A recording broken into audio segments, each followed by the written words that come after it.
Ahojte priatelia, tak suseda začala klepať rezne alebo zbíja poličku a ja začínam natáčať toto video.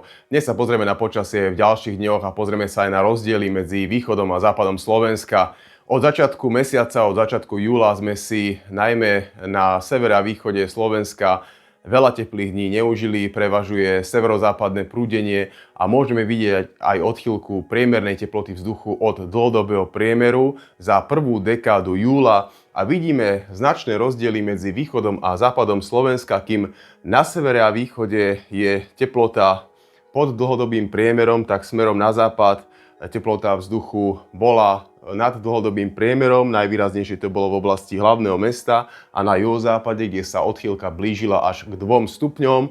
Naopak relatívne najchladnejšia prvá júlová dekáda bola na Lomnickom štíte, kde priemerná teplota bola 2,4 stupňa Celzia, čo bolo viac ako 2 stupne pod dlhodobým priemerom. Objavili sa aj informácie o snežení na Lomnickom štíte, treba si však uvedomiť, že vrcholy Tatier presahujú nadmorskú výšku 2500 a tie najvyššie časti až 2600 metrov nad morom. A ako môžete vidieť z tohto grafu, tak sneženie alebo výskyt snehovej pokrývky na vrcholoch Tatier ani v júli nie je výnimočný jav, pretože v niektorých rokoch dokonca sme zaznamenali aj viac ako 10 dní so snehovou pokrývkou na Lomnickom štíte v júli a takmer v každom roku sa aj v júli sneh vo Vysokých Tatrách vyskytne. Najmenšia šanca na sneženie a na výskyt snehovej pokrývky na Lomnickom štíte je na prelome júla a augusta, ale prakticky v každom mesiaci v roku sa tam sneh môže vyskytnúť. Sobota bol ďalší zo série dní, kedy sme zaznamenali veľké rozdiely medzi západom a juhozápadom Slovenska a severom a východom Slovenska. Po väčšinu dňa na severe a východe včera bola teplota vzduchu iba na úrovni okolo 20 stupňov a naopak na juhozápade už v ranných hodinách sme zaznamenali teplotu 25 stupňov a viac a maximum teploty na juhozápade dosiahlo až viac ako 30 stupňov. V neskorších popoludňajších hodinách sa teplota doťahovala, ale vidíme teplotu vzduchu vo večerných hodinách. Sever a východ teplota iba okolo 20 stupňov, v Kamenici nad Cirochou bolo maximum 23 stupňov, naopak na juhozápade bolo podstatne teplejšie a v Bratislave bolo maximum teploty cez 30 stupňov, to znamená, zaznamenali sme tam tropický deň, ale teda rozdiely v teplote a v počasí boli aj v sobotu pomerne veľké. Rozdiely neboli iba v teplote vzduchu, ale celkovo v charaktere počasia. Na juhozápade bolo viac slnka, žiadne zrážky, smerom na sever a východ bolo viac oblakov a vyskytovali sa aj zrážky a niektorí tieto zrážky aj prijali alebo ich vítali. Naopak na juhozápade pokračovalo suché počasie. No a tu už máme dnešné ráno, to znamená nedeľa 12. júl ráno a vidíme, že nad Slovenskom je opäť pomerne veľa oblačností a prichádzajú aj zrážky, najmä na Žilinský kraj a sever územia. Smerom na juhozápad ešte bolo oblačností menej, ale teda, ako sa aj predpokladalo, nedeľa mala byť opäť trošku škarečia, ale uvidíme na ďalších obrázkoch, ako sa situácia bude vyvíjať. No a toto zhoršenie počasia prináša táto brázda nízkeho tlaku vzduchu, ktorá je vyjadrená najmä vo vyšších hladinách ovzdušia a tá prináša podporu výstupných pohybov vzduchu a tvorí sa v tejto brázde oblačnosť a aj zrážky. Ako sa táto brázda presunie ďalej na juh a juhovýchod, tak počasie sa opäť zlepší. No a na tomto obrázku môžeme vidieť predpoveď maximálnej teploty vzduchu pre dnešný deň, to znamená pre nedeľu 12. júl. A vidíme, že naozaj na severe nás čaká chladný až veľmi chladný deň, naopak na juhozápade bude opäť podstatne teplejšie, ale nebude tak teplo, ako sme mali včera, čiže aj na juhozápade bude dnes o 1, 2, 3 stupne chladnejšie a na severe teplota vzduchu na niektorých miestach bude iba okolo 16, 17, 18 stupňov.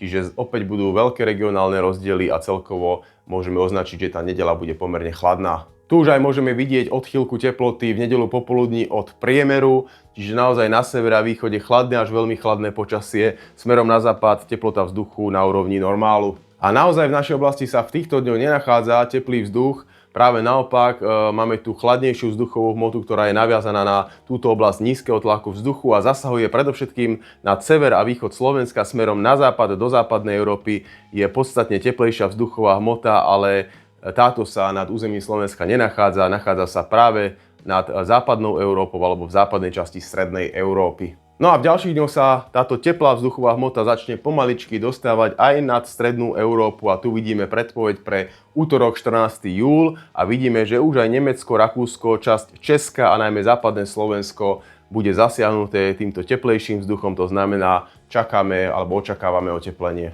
No a tu je už maximum pre spomínaný útorok 14. júl, takže vidíme tam oteplenie. Maximum na severe už bude priateľnejšie, bude to okolo 23-24 stupňov v najchladnejších lokalitách a na juhu sa dočkáme tropického dňa, na juhu stredného Slovenska 30 môže byť aj na juhovýchode a na juhozápade by malo byť najteplejšie a tam maximum okolo 33 alebo 34 stupňov. Čiže v útorok už väčšinou teplota vzduchu bude nad dlhodobým priemerom, ale naďalej budú rozdiely medzi západom a východom, kým na východe to bude zväčša na úrovni normálu alebo slabo nad normálom, tak výraznejšie nadnormálne to bude v západnej polovici vrátane stredného Slovenska a najmä teda na západe bude teplota najvýraznejšie odchýlená od tých normálnych hodnôt a tu bude teplo až veľmi teplo. Napriek tomu tá vlna horúčav, o ktorej sa môžete dočítať na internete, nebude až taká jednoznačná, a to najmä vďaka tomu, že sa napríklad ešte aj v útorok 14. júla bude nachádzať v oblasti strednej Európy výšková tlaková níž. Niektoré modely to dávajú ako brázdu od severovýchodu a táto výšková tlaková níž prinesie aj nejaké zrážky, aj zväčšenú oblačnosť a budú sa vyskytovať prehánky alebo búrky a najvyššia pravdepodobnosť, aj najpočetnejšie by to malo byť práve v útorok 14. júla. No a práve na tomto obrázku môžeme vidieť predpoveď zrážok pre ten daný spomínaný deň útorok z modelu Aladin a vidíme, že miestami v Česku, skôr až na viacerých miestach by sa mali vyskytovať zrážky, najmä vo forme prehánok a búrok a to môžeme vidieť na tej takej bunkovej štruktúre tých predpovedaných zrážkových úhrnov. Ojedinele tie zrážkové úhrny môžu byť aj výraznejšie, keďže pôjde o búrky. V rámci Slovenska najmenšia šanca na zrážky je opäť na západe, najmä na juhozápade Slovenska, kde by sa naozaj tie zrážky už zišli a vyššia šanca na zrážky v rámci nášho územia bude v horských oblastiach, najmä stredného a východného Slovenska. No a na tomto obrázku máme sumu zrážok z modelu ISMWF, globálny model až do konca pracovného týždňa, takže vidíme, že úplná Sahara nás nečaká, nejaké zrážky sa vyskytovať budú, ale predovšetkým to bude v horských oblastiach a tam, kde by sme zrážky najviac potrebovali, tam ich bude najmenej a opäť hovoríme o juhozápadnom Slovensku. V horských oblastiach sa budú vyskytovať prehánky a búrky a tam to nebude až také zlé s tými zrážkami, ale naozaj ten juhozápad vyzerá to tak, že bude naďalej suchý. No a to teplejšie počasie by malo vrcholiť, zdá sa, okolo 18. júla. Je to ešte pomerne ďaleko, ale ten jazyk teplejšieho vzduchu sa natiahne až do Karpatskej oblasti a tento deň celé územie Slovenska už bude vo veľmi teplom vzduchu a preto je možné predpokladať, že tie regionálne rozdiely sa postupne budú strácať a v závere budúceho týždňa už bude teplé počasie prakticky všade na Slovensku. No a tie rozdiely, ktoré tu budú ešte aj v ďalších dňoch, najmä z počiatku, dobre dokumentujú aj tieto dva grafy. Jeden je z Hurbanova a druhý je pre Prešov a vidíme maximálnu a minimálnu teplotu vzduchu a môžeme vidieť, že kým v Hurbanove, to znamená na juhozápade Slovenska, aj každý jeden deň v rámci tejto druhej dekády júla môže byť tropický, to znamená maximum teploty dosiahne 30 stupňov a viac a dokonca v niektorých dňoch sa môže priblížiť až k 35-ke. Tak na východe Slovenska sa budú iba doťahovať k týmto hodnotám a napríklad v takom Prešove je možné, že ani jeden tropický deň sa nevyskytne v prípade, keď bude to teplé počasie vrcholiť práve toho 18. júla, tak tam môže byť jeden tropický deň, ale väčšinou tie maxima budú okolo tých 28-29 stupňov v tých teplejších dňoch a v tých chladnejších dňoch napríklad aj dnes alebo zajtra bude ešte podstatne chladnejšie.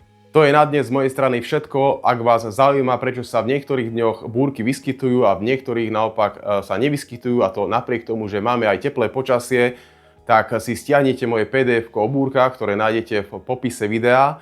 No a ak sa vám video páčilo, tak mi nezabudnite dať like a ak si nechcete nechať ujsť ďalšie videá z tohto kanála, tak sa pridajte aj k odberu kanála. Prajem vám ešte pekný zvyšok nedele. Dovidenia.